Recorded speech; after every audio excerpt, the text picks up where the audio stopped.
Here we go. Monte James from your Ag Network, Lance Knudson from the American Ag Network, and a farmer, by the way. We got Bernhard Steiner on the camera, and Dr. Christian Gladysz. Did I say that right? And we are at Saatbau Linz in Leonding, Austria. And what an interesting company, Doctor. You've been telling us about it a little bit. We have an American farmer here. He has great questions to ask you. We're both journalists. We have Ag Networks. And please tell us a little bit about the history of Saatbau. Yes, Saatbau is a merger of 5 local cooperatives which exist here in the surrounding of Linz in the 1950s. There was a merger. It was actually a small regional acting Austrian seed company, and it was growing business and growing on different crops.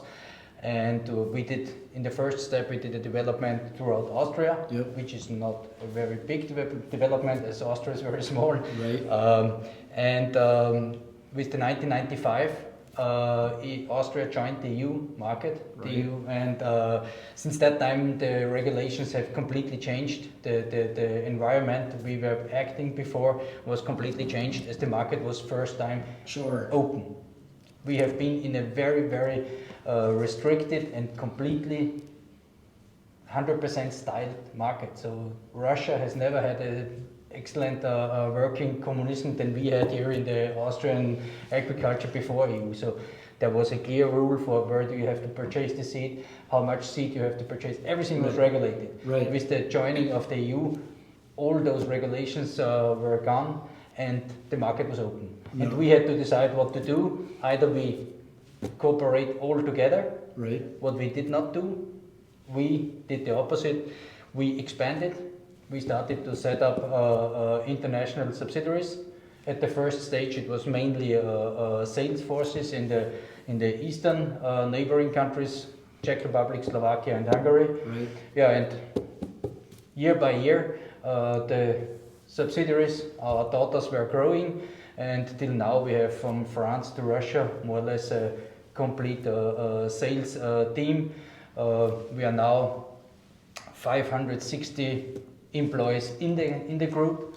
Wow. And 450 of them are in Austria, and the rest is international markets. It's important. Go ahead, Lance. It's important for our growers and listeners to know like what kind of crops, canola, sunflowers. Yeah. You might not have to name them all, but name the most important ones, or that would be interesting to the American farmer.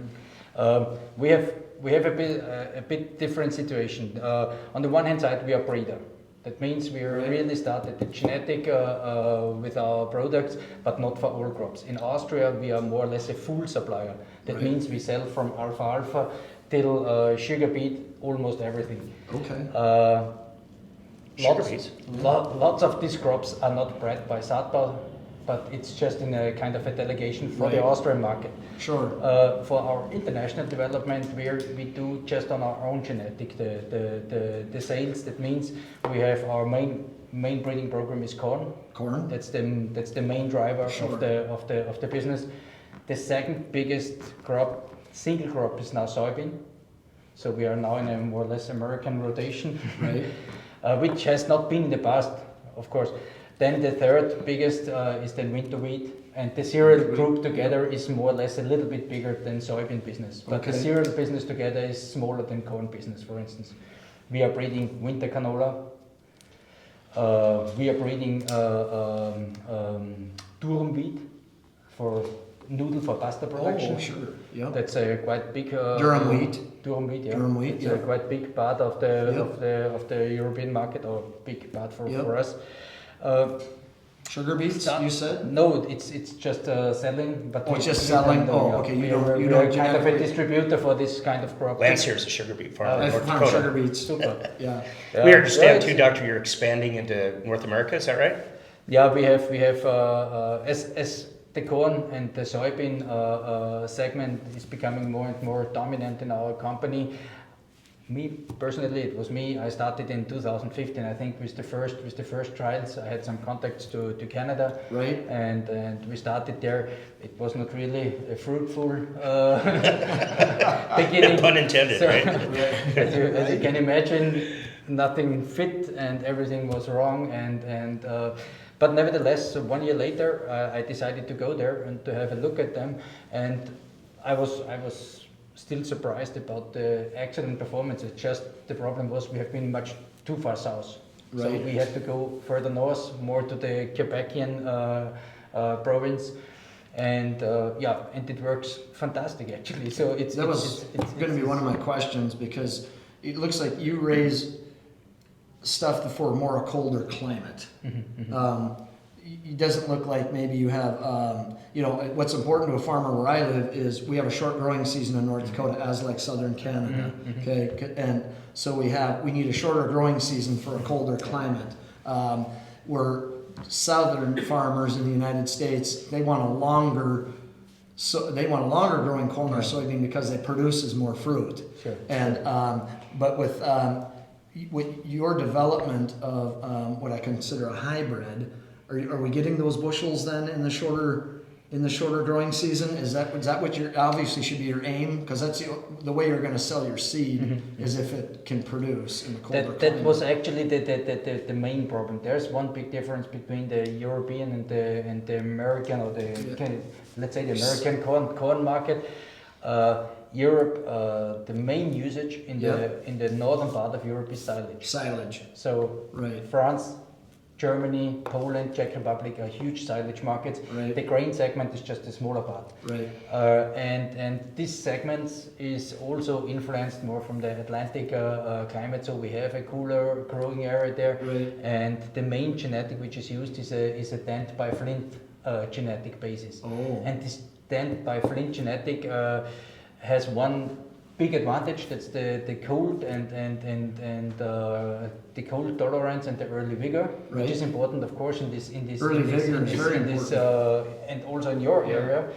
But there is one big disadvantage. It's the dry down. So that means when it comes to the last phase, the dents are drying down much faster, and in the end, they become, although they are genetically later, with the fast dry down, they become earlier than our flint dents, and that's actually the main problem what we have. So that means we had to find the segment where we fit in. There's also a silage market in North America where we excellent fit in, but if we adjust our genetic and if we know where we go, we also find for the flint dent in the grain segment a very good market, because there's one big advantage on flint dent. You have a higher specific weight. That means test weight's good. The test weight is higher. Test weight is higher. We might add, by the way, that Christian has his doctorate and he's the head of product development for Saatbau worldwide. Tell us about your background a little bit and your as far as like agronomy and. I was born on a very small farm in the Alps. So we had a mixed farm, some cows, some pigs, almost no arable land, some potatoes we have been grown. It was a very small farm.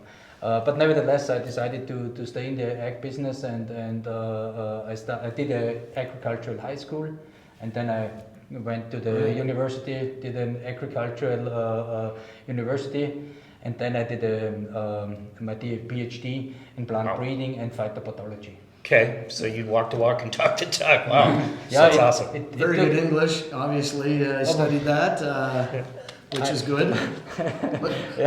This changed in the past years. So a little bit driven by the international markets. Let's get back to, so your corn is more geared towards silage than it is seeds. Is that? It's as the main focus in Europe is on this segment. On silage, yes, the genetic is somehow influenced by that. Sure. But we also have, and this is a second breeding program we have, which is started recently, is now a dent by dent breeding program. What we also have, and we are really, again in Canada, we are really successful. So it's fantastic. Well, you can adapt to that colder climate, which is that's a benefit. Yes, but the dents are like your dents, so there's no difference. But the fantastic situation when I started first time in a official trial in Canada, in Quebec, we had it was a very cold year there, and which was a super start for us. We had the place 1, 2, and 5, 3 varieties I put into the trials. I think it was 40 hybrids from Monsanto, Corteva, all of them who are good and expensive.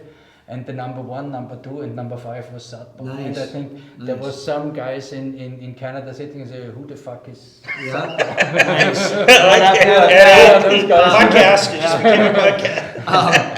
I like your style. It was. Lance has never heard anything like that. First time I've ever heard that word. Nice. You need to understand the position. So we are a really small enterprise in comparison to the big ones. Right. We are cooperating with Bayer a lot here in Austria. It's one of our main partners. Right. We know the genetic. We know how they are thinking. Right. We know our genetic in comparison to them. But to have a start like that, you may never expect. Where does Saatbau want to be in 10 years as far as expansion goes? We have doubled our turnover in the past 6-7 years.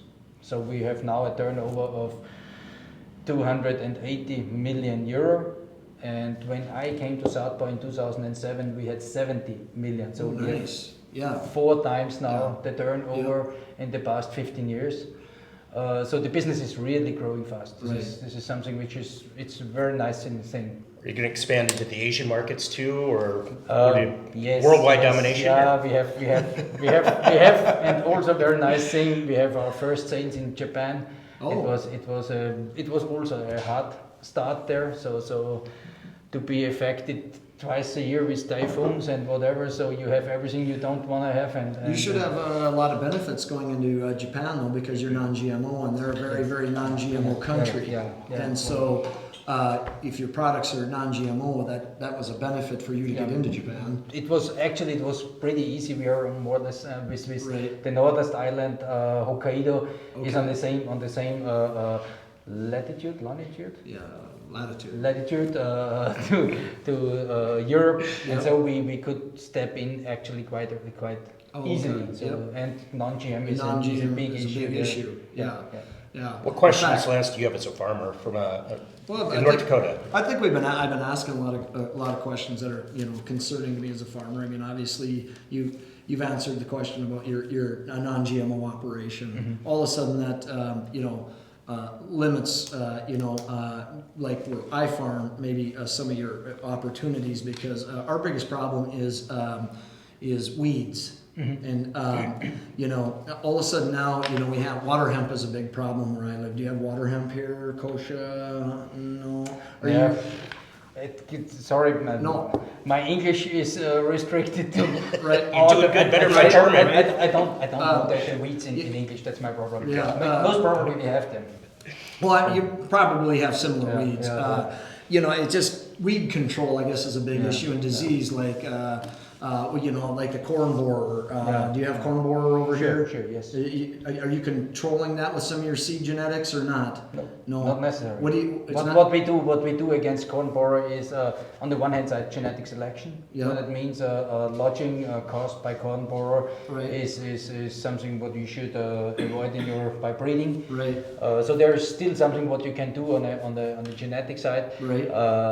What the farmers do here, which is still very laborious, they mash the stubble. They go with a chopper. Okay. They chop the stubble, and they do it more or less on the whole acreage. Right. Which of course is not going very fast, and is still something which is costly. And what we do is maybe not so much on the farmer's level, but it's coming more and more, is trichogramma. There is still trichogramma is a parasite. Yep. It's an insect parasite who parasitize the corn borer. Okay, and it's still a lot of that's still in the development stage, though, isn't No, it? no, no, no. Are they using it now? That's really now. There's a Okay. very nice application with drones. Okay. You give the GPS coordinates to Yeah. a service provider. Yep. And they go with the car with the drone to the field. Oh wow! He starts the drone and then he drops a small ball, right, which is based on a natural plastic. Yeah.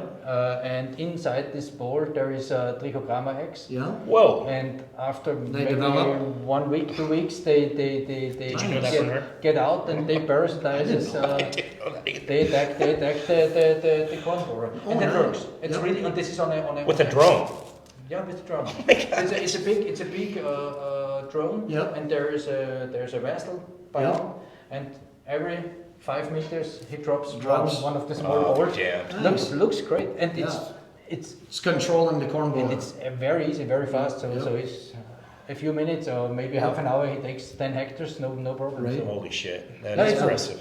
this is something which is really working and which is done on a ag level, not on a European precision, right? Yeah. Nice. with American It is GPS technology. Well, thank Ronald Reagan for that. You're dying to cuss, We are- aren't you, Lance? we are- We're going to turn this into a podcast. So, Can I- yes, drop the F bomb or So something. I'll drop it eventually. Okay, sounds We are good. a Promise? little bit dependent on Yeah, your yeah. accuracy. Bernhard just scolded me for cussing in the elevator. So, I mean, I'm like, He said, hold it down, because we talk loud. Yeah. Yeah, and we're not even drinking yet. that's vodka. Oh, yeah, that is this vodka? Yeah, it's not vodka. it's the pre-step. So, how are you, like, for me as a farmer, how would I get to know you? How are you, what is your business plan to expand into the United States? And with what products first? Like, do you think maybe with sunflowers or canola you'd have a better chance than with corn or soybeans? Because that's really controlled by the big conglomerates. There is a plan to enter U.S. market. Our main focus will be on the first step, for sure, the organic segment. Yeah. Because here we have what is needed. We have organic seed. Right. We have 100% GMO free genetic. Right. So this is something where we think we will start our step in, but there is some limitations on the U.S. market. Because it's IP problems what we may have. We are working with the protection title of the plant variety protection. Okay. In US, companies are doing a lot of patents, Right. and So we have to figure out if there could be a problem with genetic which may is infringe. patented in US. You don't want to infringe on somebody else's patent. That's something what we have to really check before, Right. because we are working on a completely different system here in Europe. Right. So it's not that we have stolen genetics, No, that's not no, that, no, but no. under the plant variety protection, it's allowed to use genetic from other breeders without their permission. Not in the And United this- States. and not in the United States with the patent. And it doesn't matter This if is it's something GMO. what we have to really consider, and where we have to be very accurate, Right. because as long as you're unsuccessful, no one cares what Or you're cop doing. Right. But when you get into the business and Right. you become on a certain level Yeah. remarkable, they will check what you are Well, doing. they will check. So, Christian, if any non-GMO producers are listening right now or watching, how would they get a hold of you? I mean, what's the best way to get information on your company? How they can find us? So what do you mean? To understand Like a that? website, go to your Oh, yeah, website. yeah. How can, is there, where are you in Canada? Maybe where a producer from North or South Dakota, we're close enough to Canada, could maybe work with your product. We have a Canadian subsidiary. We are located in Quebec. Quebec. Main market is Quebec and Ontario. On all crops what we are doing, but we have some first steps done to the prairies, Right. and but here it's mainly on soybean, early soybeans.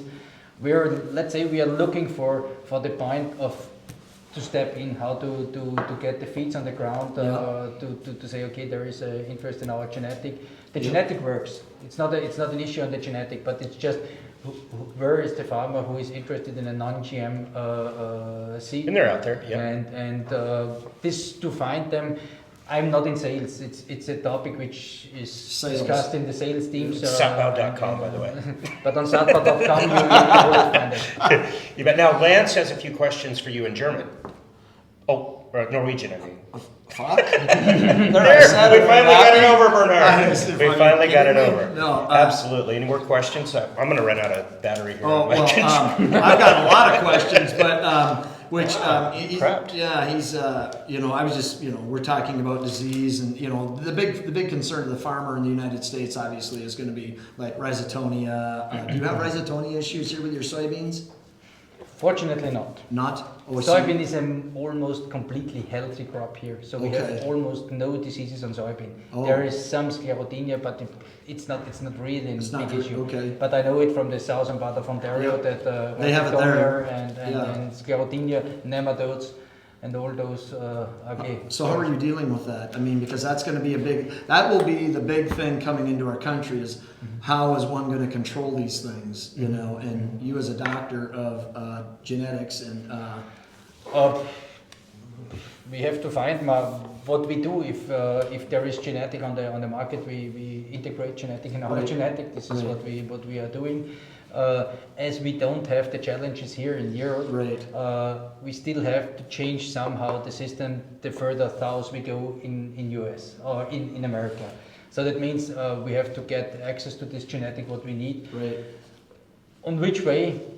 To be honest, that's a topic which has to be solved by the breeding teams, but they are looking for genetic, and for their what the genetic has their characteristics, and then they integrate it into our genetic. So what's be important to a farmer is it's just like especially a non-GMO, whether it's sunflowers, whether it's sunflowers or canola. Now I'm talking non-GMO only. Let's talk non-GMO, whatever the crop may be.